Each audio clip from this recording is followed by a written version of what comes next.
Olá, tudo bem com vocês? Mais uma vez estamos aqui para falar da segunda parte agora do capítulo 2 do livro A Dupla Missão de Apocalipse 12 do irmão Pedro Dong, tá?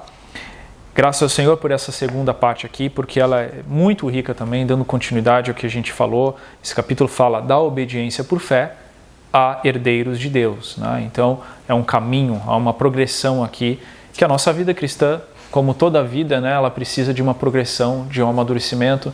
Então nós estamos vendo algumas dicas preciosas aqui de como alcançarmos a maturidade espiritual, né, a maturidade do nosso serviço ao Senhor também. O primeiro ponto aqui fala sobre a presença de Deus para o avanço do Evangelho. A presença de Deus é fundamental na vida de uma cristã, de um cristão, né? Sem a presença do Senhor, nós somos secos, vazios. Então, ao servir ao Senhor, a viver essa vida que o Senhor propôs para você, claro, também na sua família, na sua profissão, onde quer que seja, nós precisamos buscar a presença de Deus. O que Deus sente? O que Deus pensa a respeito das circunstâncias, das situações? Então, temos um salmo aqui introdutório, 33:12, que fala: Feliz a nação cujo Deus é o Senhor e o povo que Ele escolheu para a sua herança, graças ao Senhor. Você pode proclamar esse versículo agora mesmo: olha, eu sou feliz porque eu tenho um Deus e este meu Deus é o Senhor. Ele é o meu Senhor, Senhor da minha vida, da minha família, de todo o teu viver. Nós podemos proclamar, muito importante, a presença de Deus. E aí nós lembramos também da experiência de Moisés, né? Ele, no início do seu ministério, ele falou que se Deus não fosse com ele, ele não iria. Muito bom esse princípio, não é? Se tem coisas que você tem dúvida na sua vida, ora para o Senhor: Senhor, eu só vou se a tua presença for comigo. Se a tua presença não for comigo, eu não aceito, eu não quero, eu rejeito. E claro, você é capaz de sentir a presença do Senhor.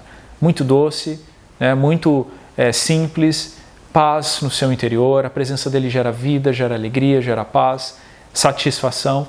Então, graças ao Senhor pela presença dele, que nos dá tranquilidade, segurança em todos os aspectos da nossa vida e também em relação à nossa obra que nós fazemos ao Senhor.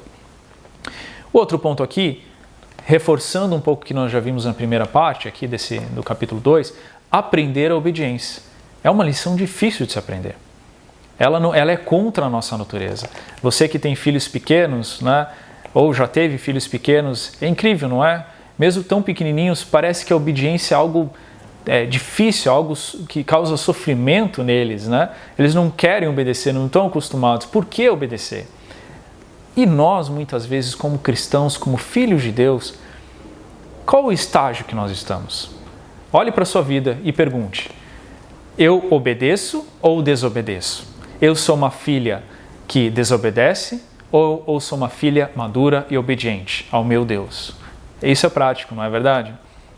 Então, realmente nós temos que cuidar em relação à obediência ao Senhor, para que Ele possa nos utilizar, possamos ser úteis nas mãos do Senhor, na igreja, né? Se a gente faz ainda, aqui tem uma frase muito interessante, né? Se ainda fazemos as coisas do nosso jeito e quando queremos, estamos em um estágio espiritual infantil. Então isso serve para a nossa reflexão. A nossa total liberdade, fazer o que nós bem entendemos, até mesmo, e cuidado, nas coisas do Senhor, quando nós cuidamos vocês, né, cuidando das conectadas uma das outras, se você faz da sua forma, sem consultar o Senhor, sem buscar presença, sem buscar comunhão com outras irmãs também, que estão ali junto com você, será que este não é uma prova do nosso estágio infantil, espiritual? Então nós temos que refletir diante do Senhor e buscar cada vez mais amadurecermos, tá?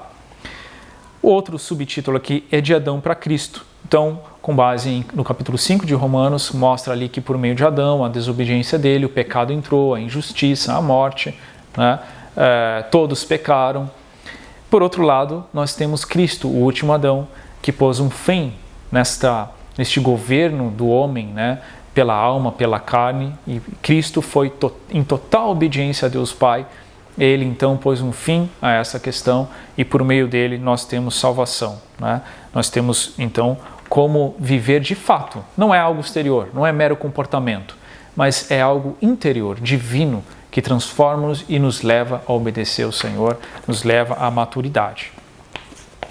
Outro ponto interessante é que é a mente como fator decisivo. Então, como é que eu sei, né, às vezes, se eu estou no Espírito, se eu não estou, se eu estou obedecendo ou não estou? Muito simples. A mente colocada no Espírito, ancorada no Espírito, gera vida e paz.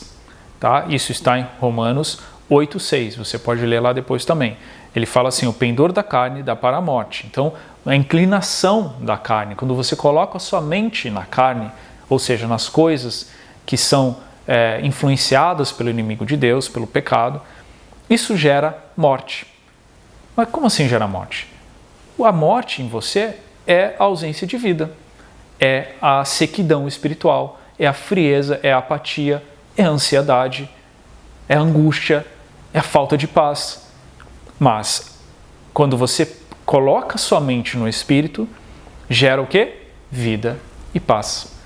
Então, muito prático, eu quero que você prove isso essa semana, quando você está ouvindo isso, essa mensagem. Prova isso, coloca sua mente no Espírito para ver se não vem vida em paz no seu viver também. Uma forma muito simples de se fazer isso, mas como é que eu coloco minha mente no Espírito? Não fica pensando, tem que fazer isso, tem que fazer aquilo. Muito simples.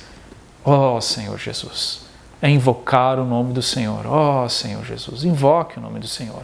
Invoque muitas vezes, baixinho, alto, como você quiser. Invoca o nome do Senhor, busca a palavra, busca os livros espirituais. Certamente você vai experimentar essa transferência da carne para o Espírito, da morte para a vida, de Adão para Cristo, tá? Claro, a vida de oração também é importante, né? Você invoca, vai orando, o Senhor vai te dando sentimento, e isso faz com que você, então, coloque a sua mente no Espírito, livrando você das coisas malignas, tá? Outro ponto, guiados pelo Espírito. Uma mulher infantil, do ponto de vista espiritual, ela não é guiada pelo Espírito, ela é guiada pelos seus próprios pensamentos, vontades e emoções. Uma mulher espiritual que está, pelo menos, buscando um estágio de maturidade maior, uma progressão na sua vida espiritual, na sua carreira com o Senhor, ela é guiada pelo Espírito. Claro, nós falhamos, muitas vezes nós erramos, mas nós buscamos em tudo sermos guiados pelo Espírito, tá? E aqui é muito importante, porque capítulo 8 de Romanos, versículo 14, esse eu vou ler para vocês, todos os que são guiados pelo Espírito de Deus são filhos de Deus. Esse filhos aqui, a origem da palavra é huios, é um filho maduro. Então todos os que são guiados por Deus, essa é uma prova, é filho maduro. Tá? Bem importante, então, aqui. Claro que a gente não é, né, só uma questão de eu só sou espiritual, só busco a Deus quando eu estou nas reuniões. Não é só isso. Em todos os ambientes em que nós vivemos, nós podemos experimentar esse guiar do Senhor. De novo, vou dar esse exemplo que é muito prático. Na sua vida conjugal, na sua vida com seus filhos, na sua relação com o chefe, com funcionários, com empregados. Nós temos que buscar o guiar do Senhor nas coisas mais práticas, até mesmo aquelas que são seculares. Você está estudando, por exemplo, busca o guiar do Senhor, o que estudar, onde estudar. Senhor, me dá uma luz aqui, me explica essa matéria, me ajuda com esse projeto. Muito prático. O Senhor, Ele quer a nossa presença 24 horas, né? Quer a gente junto com Ele o tempo inteiro, tá?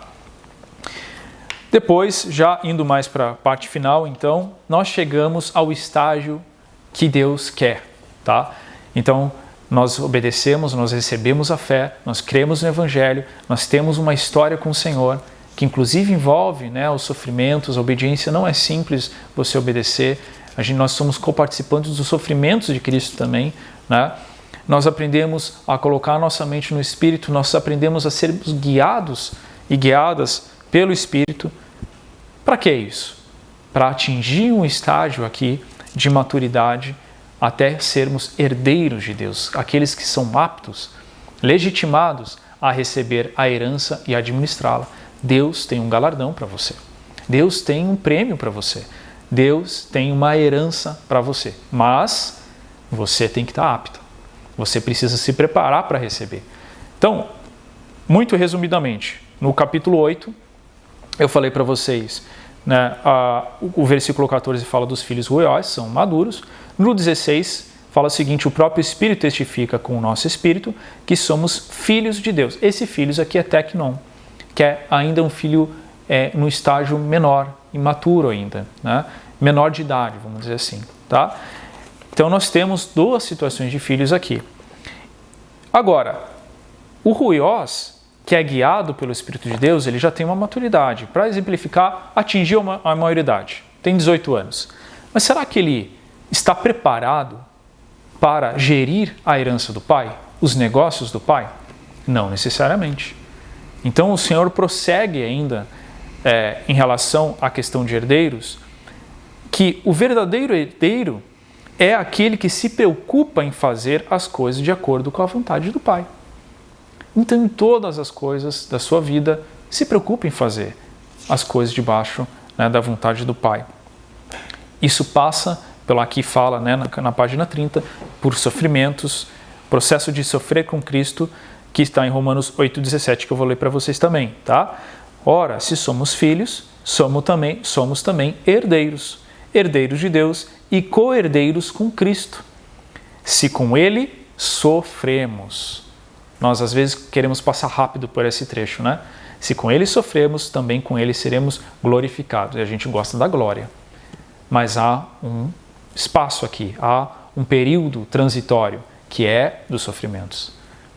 Então, talvez você esteja passando por sofrimentos, né? É natural da vida cristã, mas nós temos que lembrar e aproveitar que esses sofrimentos gerem em nós humildade. Que eles nos humilhem para vermos quem nós somos, para vermos que ainda temos um longo caminho de obediência, que nós precisamos ser simples diante do Senhor, e para vermos também que estamos no caminho certo. Um dia chegaremos à glória. É isso que o Senhor quer nos levar até lá. Então, depois fala, né, da parte final, que eu falei já um pouquinho para vocês aqui, da glória. Né? Tem um trecho que eu até vou ler para vocês: quando amadurecemos como ocorreu com Paulo, superaremos as intempéries da vida e assim a glória será revelada em nós. E contribuiremos para que toda a criação seja redimida do cativeiro da corrupção para a liberdade da glória dos filhos de Deus. Então que essa seja a sua realidade, a realidade das irmãs com quem você está convivendo, ajudando umas às outras, saindo de um estágio de infantilidade para um estágio de maturidade espiritual. Não se preocupe se você não chegou lá ainda. Não tem problema. Viva intensamente a vida da igreja, viva intensamente as reuniões, busque a obediência, busque ser guiado, coloque a sua mente no Espírito, exercita seu Espírito, que você vai chegar lá, né, com muita simplicidade e humildade diante do Senhor. Um dia todos nós seremos glorificados. Tá bom? Até mais, obrigado pelo seu tempo.